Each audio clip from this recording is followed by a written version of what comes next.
When people ask me which videos they should watch if they want to understand my channel, I direct them to 3 separate theory trilogies I've made.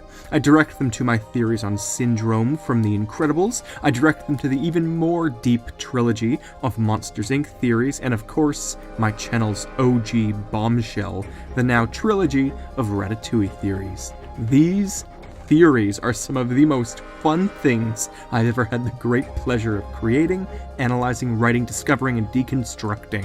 For those who haven't seen it and don't know what I'm talking about, back on New Year's Day 2016, I posted what, at the time, was considered my most detailed video to date. It basically revolved around the character from Ratatouille, known as GUSTEAU, and how the old woman from the beginning of the film was his wife. And even better, that their son was Anton Ego, and everything is tied together in his flashback scene.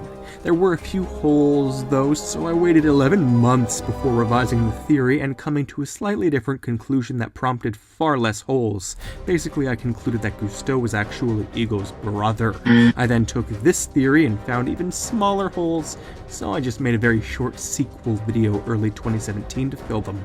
But the process of doing that altered the entire flow of the whole theory without me even acknowledging that the timeline has entirely shifted by decades. So in today's video, I will finalize everything, wrap up my ideas, and present one final timeline of events to satisfy me and those who were left hanging by a short and underviewed mini-theory excuse of a part 2.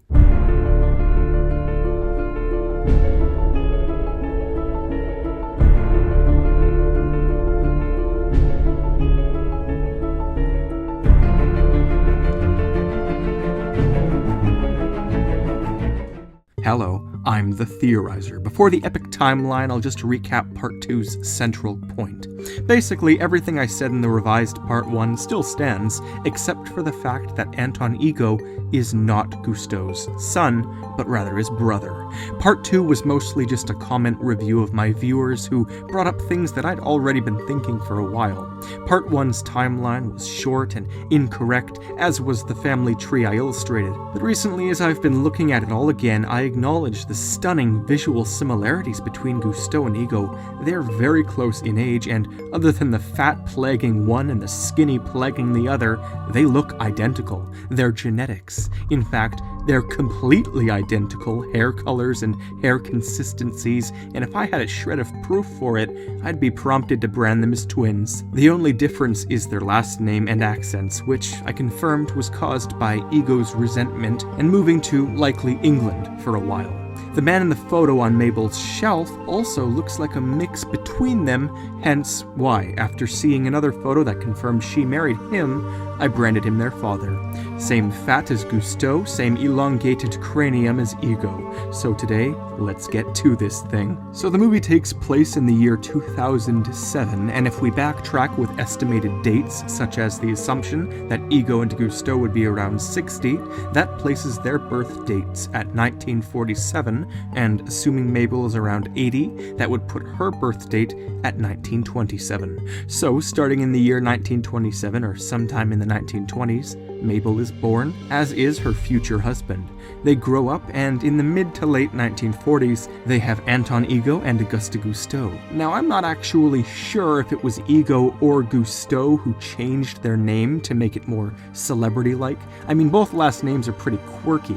Ego is a reference to one's own self-importance, as I claimed was how Anton saw his family, and GUSTEAU is just a random anagram of Augusta, his first name. Regardless, this family has one of those two last names, and I'll go with them being the GUSTEAU family for this timeline's simplicity. As children, Ego and GUSTEAU's mother, Mabel, loves to cook. She absolutely loves it, and she cooks for her children. She might even be a famous chef herself. Her husband, I'm not sure what happens, but considering we never see him in the movie, the assumption is that he dies sometime when Ego and GUSTEAU were children, or young adults. This is detrimental to the family in general, and might even be what prompted Ego to leave home. But as children, Ego and GUSTEAU are fed delicious meals by their mother, wonderful ratatouille included. they love it, and it's a nostalgic, feel-good dish. GUSTEAU displays a similar aptitude for the culinary arts to that of his mother, and this makes Ego feel, well, rather distraught. The one thing he loves is food, and he's less talented in the area of preparing it. All he can do is critique it, but well. His criticality grows into general animosity towards those he perceives as being egotistical, and as an adult, he leaves out of spite to become a professional critic of the art form he desperately wishes he was successful at replicating. This, by the way, may all sound like an elaborate fanfiction, but it is not. It's entirely my construction of the psychologies of characters, my logical reasoning, and the evidence we see sprinkled all throughout the movie. Ego leaves. We know this because his childhood memory was French, but his accent sounds borderline English. Regardless, he left and pursued the art form of criticism. As GUSTEAU grew as a world-famous chef, Ego grew more and more spiteful, ranking him as one of the world's best critics. Many people likely had no idea that Ego was even GUSTEAU's brother. GUSTEAU even releases an "Anyone Can Cook" book, implying anyone, even Ego, can cook. But Ego perceives this as passive aggression and slams it in the interview we see at the beginning of the film. Only at the end of the film does he joyously proclaim he understood what GUSTEAU meant. From that point forward, his life changed, but at this time, he was depressed as hell. In his early 30s, GUSTEAU meets a woman named Renata, whom he falls deeply in love with, but something happens that causes them to break apart. Most likely she needs to move somewhere for some given reason, and this is sad for GUSTEAU. Based off of Linguini's very American accent, we can safely deduce that they broke up because Renata moved to America and had Linguini, unbeknownst to GUSTEAU, who had no idea she was even pregnant at the time. Maybe she even left because she knew she was going to have Linguini and she didn't want anything to interfere with his work. Linguini ends up being born sometime around the early 1980s. Linguini grows up in America, and they move back to France when Renata gets sick, as she wants her son to live the life he deserves with his father, and she molds his life around an ideal from that point forward. She gives him the letter and ends up dying. GUSTEAU learns of her tragic death, probably through the newspaper, and then one fateful day, only a few years before the movie takes place, Ego returns from England and utterly slams GUSTEAU's dish, leading to the obese old GUSTEAU to die of, quote, heartbreak, in what I'm theorizing to be more ways than one. Death by review doesn't really happen, especially not superficially like we're shown, but his brother, returning from England just to deeply destroy him, and just after learning of the death of his true love, it truly does kill him. GUSTEAU thinks he has nobody, doesn't even know of Linguini, and he dies. Mabel cuts all ties to her remaining son because of this, and Ego's depression only grows. He then becomes spiteful of everyone, reviewing things with cutting word choices and hatred. A few years later, Linguini decides to follow through with his mother's thoughts for a career at GUSTEAU's restaurant, and we see the events of the movie transpire. That's it. The family tree looks like this. And yes, it was normal for people back in the 1940s and earlier to have kids immediately as they marry at age 20, just like Mabel and her husband. This timeline's dates are so unbelievably accurate that it isn't even funny. This timeline's dates are bang on with only a variability of around 2 or 5 years, which is 1,000,000 times more accurate than that old timeline I made, and it all makes brilliant sense. The movie transpires, and Remy notices that the meal known as Ratatouille has uniquely written ingredients and instructions in the cookbook. He knows how to design it in the perfect way, because he's lived in Mabel's attic for so long as he watched her cook.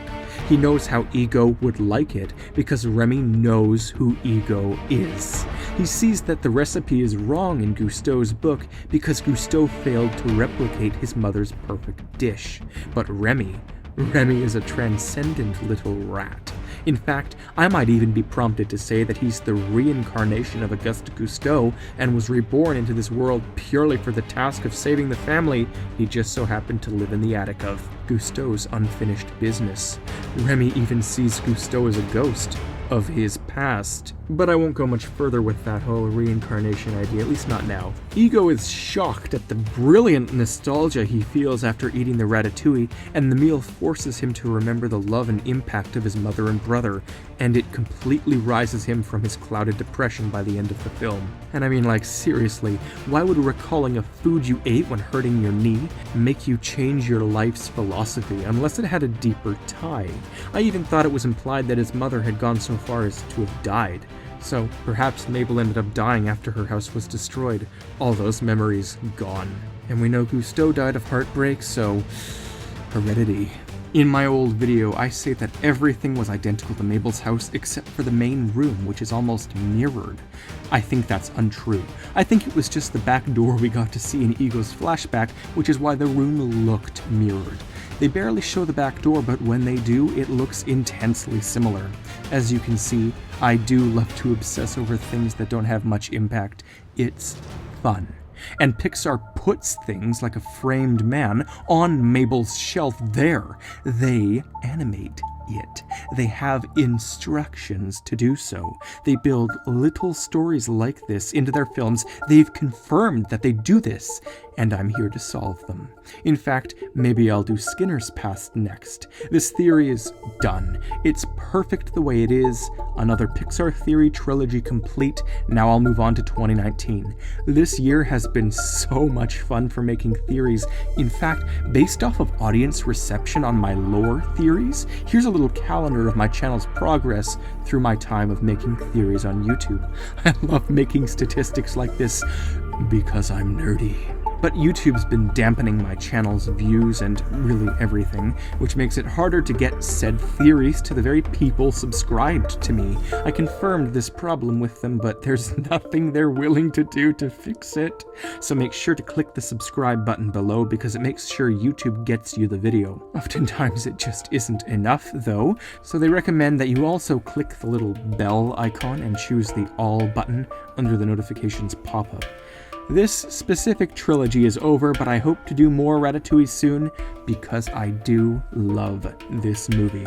Maybe more on Remy's tie to GUSTEAU, because I've just opened a can of worms to explain all other cans of worms. Until then, I'm the Theorizer.